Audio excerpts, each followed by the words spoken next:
Alright, it's time to have the conversation. It's been bubbling up for years and I want to talk about it. And that's the question, in what ways are COVID-19 and HIV similar? Now, notice I said in what ways are they similar? There could be three answers to this question. One could be they're not similar at all, they have no overlapping mechanisms, they are nothing alike whatsoever. Another answer on the opposite end of the spectrum could be they are very similar, they are exactly the same. And the middle, maybe they're similar in some ways and different in other ways. So, is comparing HIV and COVID-19 something that only people on Twitter do, or only weird people like me?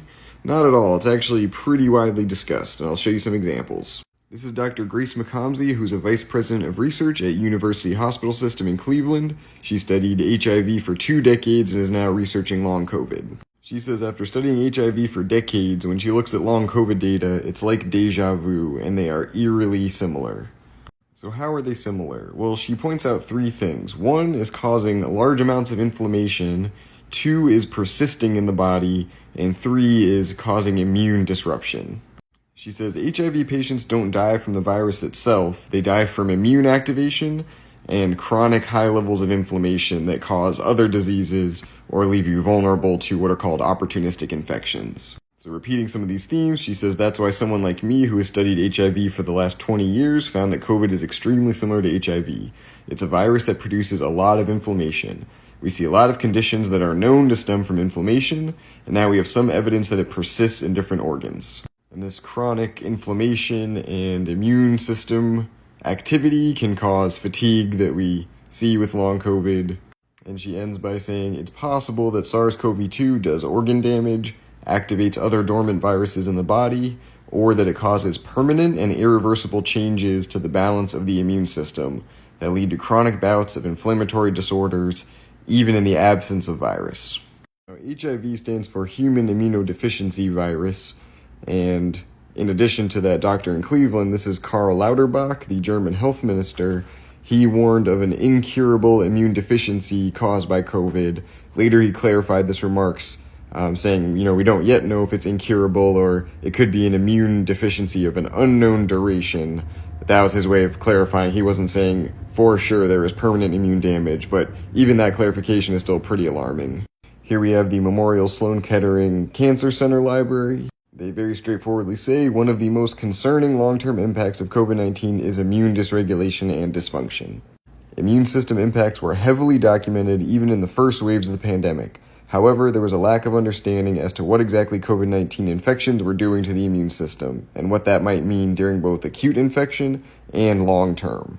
It goes on to say that early in the pandemic, there were 2 main hypotheses for the pathophysiology of COVID-19, severe disease and death: a hyperactive immune system and immune system failure. Our immune systems have 2 parts to it, our innate response and our adaptive response, and this article says that COVID alters both our innate and adaptive immunity.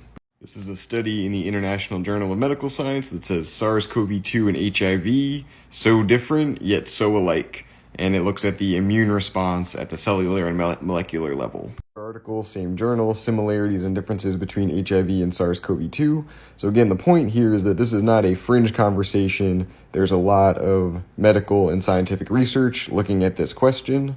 And so this is the first video of a 5-part series that I'm calling The Similarities Between HIV and COVID-19 Emerging in Scientific Literature. And because this is a complicated, controversial topic, I didn't want to do this alone, so I wanted to bring in the great Christina Virgil, who does a lot of reading of scientific studies, and she and I are going to take turns in this series. Hey everybody, and hey Jay, thanks so much for having me. She and I are going to take turns in this series presenting various topics and mechanisms. So the 5 parts is this first part, the introduction to the topic.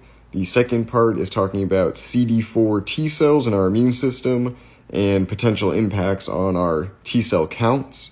The third video is on the immune evasion tactics and T cell exhaustion that we see in HIV and that there's evidence we see in COVID. Part 4 is how acquired immune deficiency is defined, just what is the formal definition of that. And video 5, what are the consequences of acquired immune deficiency, and is there evidence that HIV and COVID both cause an immune deficiency? Now, to the TikTok mods, people are going to report this for a variety of reasons, misinformation, bullying, whatever. They'll make up whatever they can. I want you to look very critically and ethically and carefully at what this video is. I've made no certain statements. This is pointing to researchers and experts in these fields. There is no claim I'm making that could be misinformation. So, please don't let people abuse the moderation system. And I'm hoping that TikTok is a place where I can show and talk about scientific articles in the literature. If you can't, that's pretty alarming.